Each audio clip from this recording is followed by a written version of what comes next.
I rise before dawn and cry for help. I have put my hope in your word.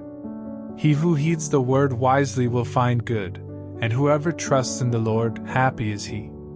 Your word is a lamp for my feet, a light on my path. Now let us listen to the readings in the Gospel, along with 5 minutes of reflection on the Word of God. April 1st, 2025. Tuesday of the 4th week of Lent. A reading from the book of the prophet Ezekiel.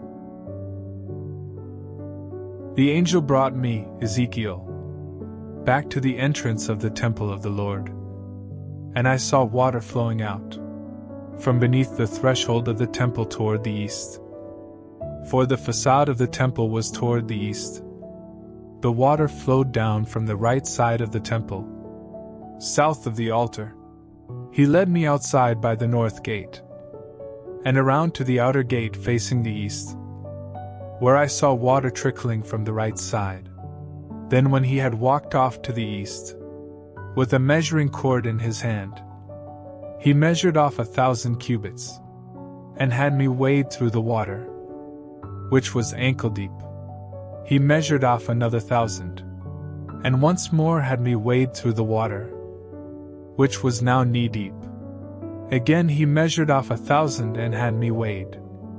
The water was up to my waist. Once more he measured off 1,000. But there was now a river through which I could not wade, for the water had risen so high it had become a river that could not be crossed except by swimming. He asked me, "Have you seen this, Son of Man?" Then he brought me to the bank of the river, where he had me sit. Along the bank of the river I saw very many trees on both sides. He said to me, "This water flows into the eastern district down upon the Arabah, and empties into the sea, the salt waters, which it makes fresh, wherever the river flows. Every sort of living creature that can multiply shall live, and there shall be abundant fish. For wherever this water comes, the sea shall be made fresh. Along both banks of the river, fruit trees of every kind shall grow. Their leaves shall not fade, nor their fruit fail. Every month they shall bear fresh fruit. For they shall be watered by the flow from the sanctuary. Their fruit shall serve for food, and their leaves for medicine." The word of the Lord. Responsorial Psalm. The response is, "The Lord of hosts is with us. Our stronghold is the God of Jacob. God is our refuge and our strength, an ever-present help in distress. Therefore we fear not, though the earth be shaken, and mountains plunge into the depths of the sea. The Lord of hosts is with us. Our stronghold is the God of Jacob. There is a stream whose runlets gladden the city of God, the holy dwelling of the Most High. God is in its midst, it shall not be disturbed. God will help it at the break of dawn. The Lord of hosts is with us. Our stronghold is the God of Jacob. The Lord of hosts is with us. Our stronghold is the God of Jacob. Come, behold the deeds of the Lord, the astounding things he has wrought on earth.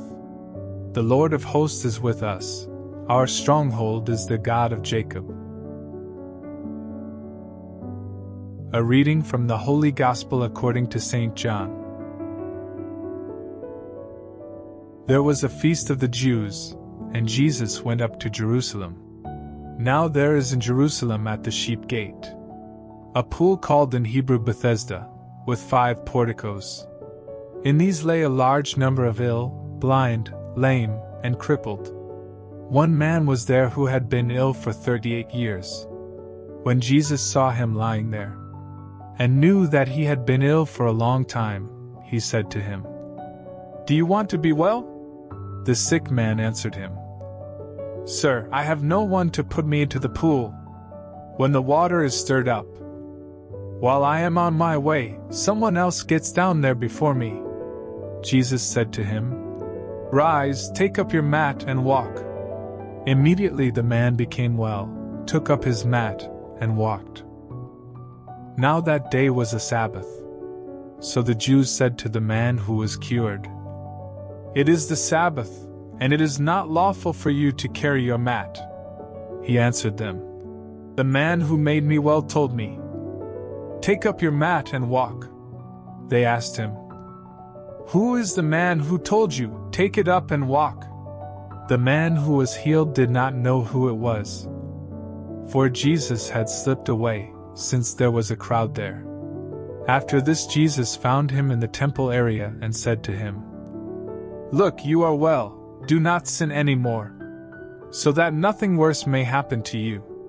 The man went and told the Jews that Jesus was the one who had made him well. Therefore, the Jews began to persecute Jesus, because he did this on a Sabbath. The Gospel of the Lord. Reflection. Today St. John tells us about the scene at the pool of Bethesda. It looked more like a waiting room in a trauma hospital. There lay a large number of ill, blind, lame, and crippled. Jesus dropped by. It's funny, Jesus is always in the middle of problems. Wherever there is something to liberate, to make people happy, he is there. The Pharisees, on the other hand, only thought about whether it was the Sabbath. Their bad faith killed the spirit. The evil slime of sin dripped from their eyes. There is no worse deaf person than the one who does not want to understand. The protagonist of the miracle had been disabled for 38 years. "Do you want to be well?" Jesus asks him. He had been struggling for some time in the void because he had not found Jesus. At last he had found the man. The 5 porticos of the pool of Bethsaida resounded when the Master's voice was heard. "Rise, take up your mat and walk." It was only a matter of an instant. The voice of Christ is the voice of God. Everything was new in that old paralytic, worn out by discouragement. Later, St. John Chrysostom would say that in the pool of Bethsaida the physically ill were cured, and at baptism the spiritually ill were restored. There, it was from time to time and for only one sick person. In baptism it is always and for everyone. In both cases the power of God is manifested through water. The impotent paralytic at the edge of the water, does it not make you think of the experience of your own impotence to do good? How do we intend to resolve, alone, that which has a supernatural impact? Don't you see every day, around you, a constellation of paralytics who move a lot, but who are incapable of moving away from their lack of freedom? Sin paralyzes, ages, kills.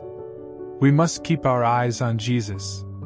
It is necessary that His grace immerse us in the waters of prayer, of confession, of openness of spirit. You and I can be eternally paralytics, or bearers and instruments of light.